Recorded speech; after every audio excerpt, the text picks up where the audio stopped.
La vente là, elle est pas mal. J'ai tout envie d'acheter.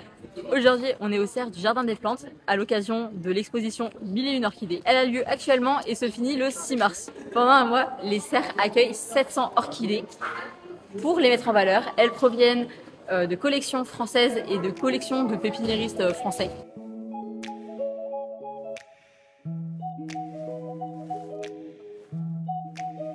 Déjà derrière moi, il y a 110 cymbiums.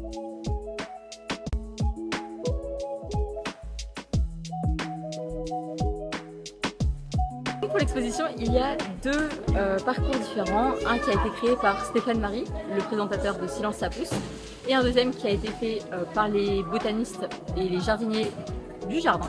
Donc il y en a un qui est vraiment plus esthétique, vraiment pour sensibiliser les spectateurs aux différentes espèces, mais vraiment sur l'esthétisme de la plante, alors que l'autre est vraiment plutôt botanique, donc beaucoup plus recherche et scientifique.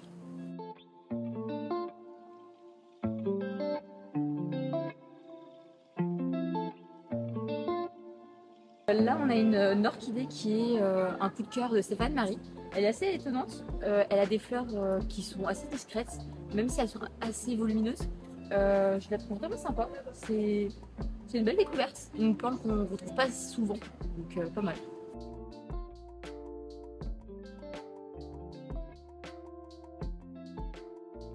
Derrière, il y a un super philodendron. Je pense que certains plantes addicts vont être un peu jaloux. Regarde-moi ça.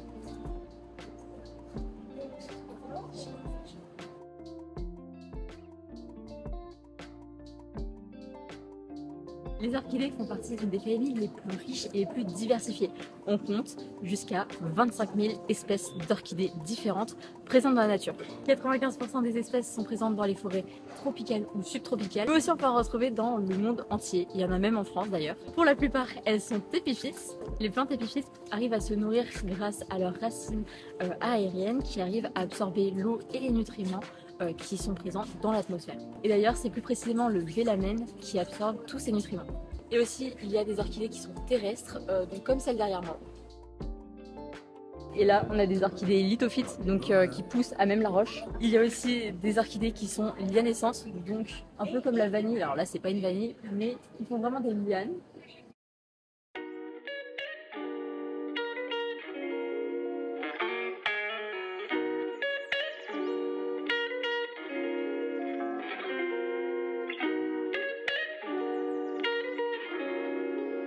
C'est un anthurium ça? Ben apparemment, il y a marqué l'anthurium pamatum, pardon.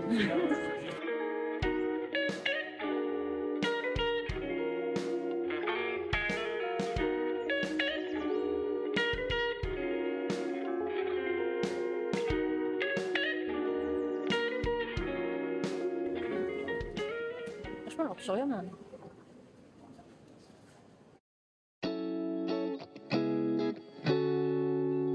Il n'y a pas que les orchidées qui sont épiphytes. Par exemple, là on a 3 Ripsalis et un Epiphyllum qui sont aussi épiphytes. C'est d'ailleurs assez caractéristique de tout ce qui est forêt tropicale.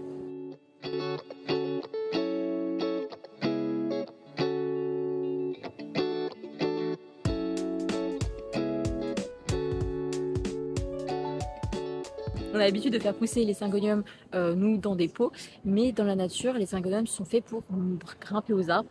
Donc là, on peut bien voir que celui-là, il grimpe. Et quand on regarde mieux, les feuilles se découpent. Plus elles montent, plus elles se découpent. Et à force, parfois, on arrive à avoir 5 lobes bien distincts de ce syngonium. Et c'est un peu comme ils doivent être dans la nature. C'est juste qu'en France, en pot, ils n'arrivent pas à ça, mais c'est un peu le but. Lui, il est pratiquement 3 lobes. Et ça va jusqu'à 5 lobes en général. Il est vraiment beau.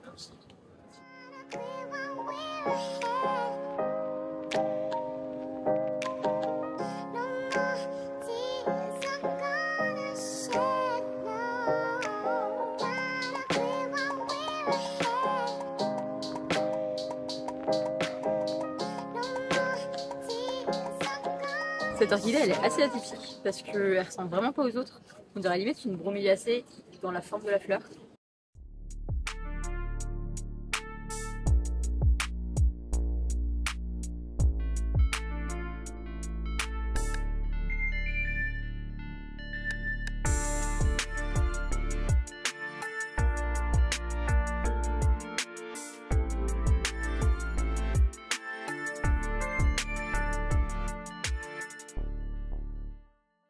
Celles-là, je les aime beaucoup parce qu'on a l'impression que les fleurs partent vraiment du bulbe. Alors elles partent un petit peu d'à côté, mais elles sont pas du tout en haut des feuilles. Je la prends en photo parce que elle, je sais que je vais m'acheter.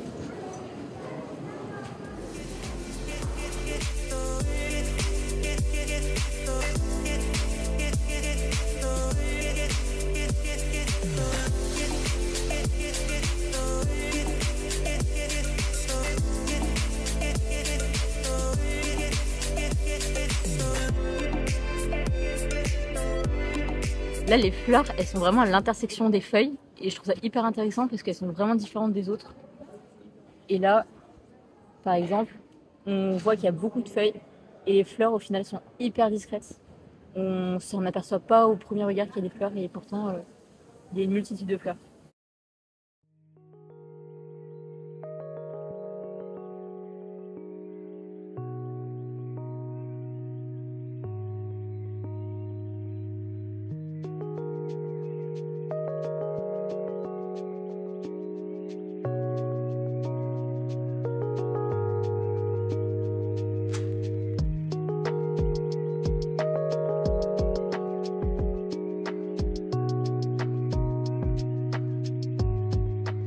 Il y a des orchidées qui sont relativement grosses, donc comme par exemple celle derrière moi. Il y en a qui vont jusqu'à 30 cm de large. Et à l'opposé, il y a des orchidées qui sont toutes petites et il y en a qui font même pas 5 mm. Et là, c'est pas très grand hein, quand même.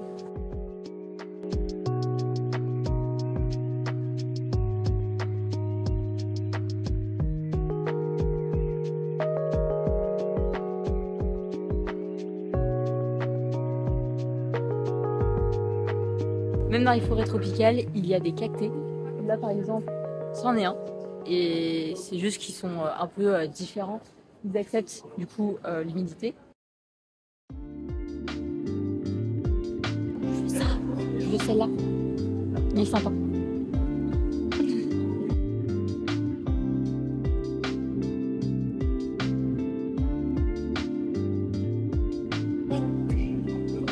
Ça fait vraiment dentelle ça. Là, c'est de la racine.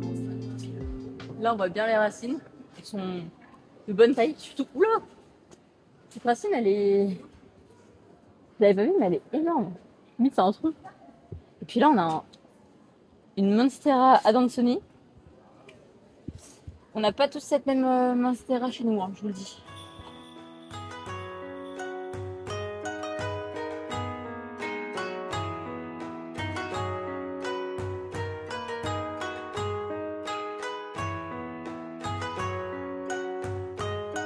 Là, il y a Stéphane Marie qui a mis, parce que bien souvent, il vaut mieux chausser ses lunettes. Ça serait raté. En même temps, elle est toute petite par rapport à la taille de maman.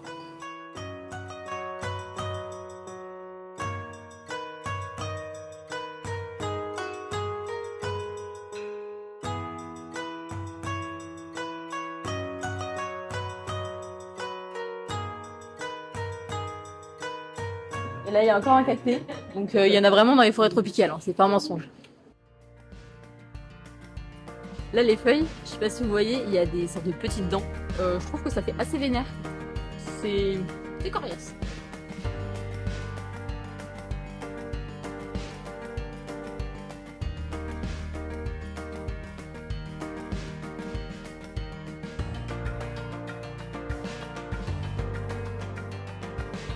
Je me sens légèrement petite là. Celle-là, elle est sublime. Elle est vraiment magnifique. Hyper petite. Et vraiment, elle fait tout son effet. Des anthuriums, des philodendrons. Et là, t'as la fleur. Et là, qui est en train de faire des graines. Donc là, c'est des graines immatures. Et qui vont se développer au fur et à mesure. Et après, bah...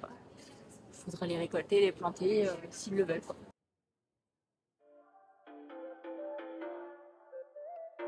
Celle-là, elle est hyper petite. Donc là, il y a une multitude de fleurs. C'est pas une fleur entière, c'est chaque petit point est une fleur. Et elle ressemble globalement à de l'herbe.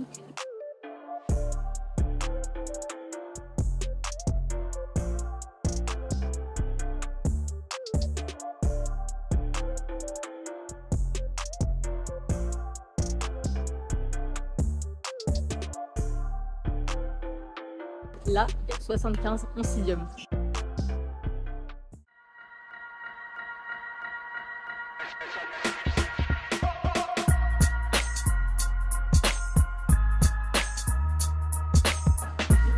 Ça par contre il fait vraiment chaud.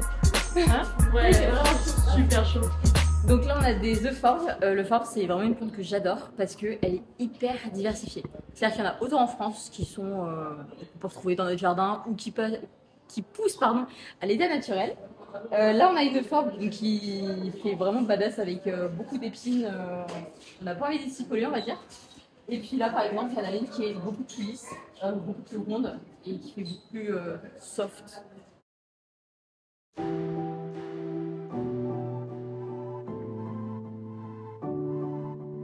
La gave, ça fleurit une fois et après ça meurt. Pas terrible. Par contre, là, vous aurez fait plein de bébés en attendant.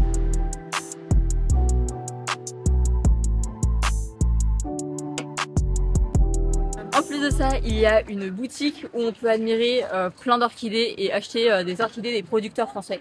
Donc on va aller voir ça.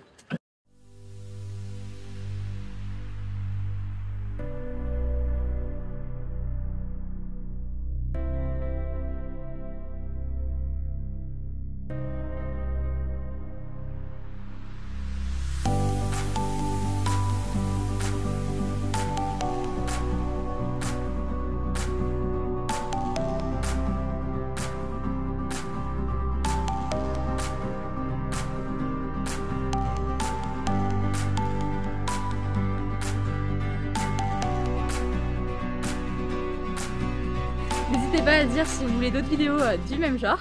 Merci d'avoir regardé cette vidéo et n'hésitez pas à vous abonner et à liker la vidéo.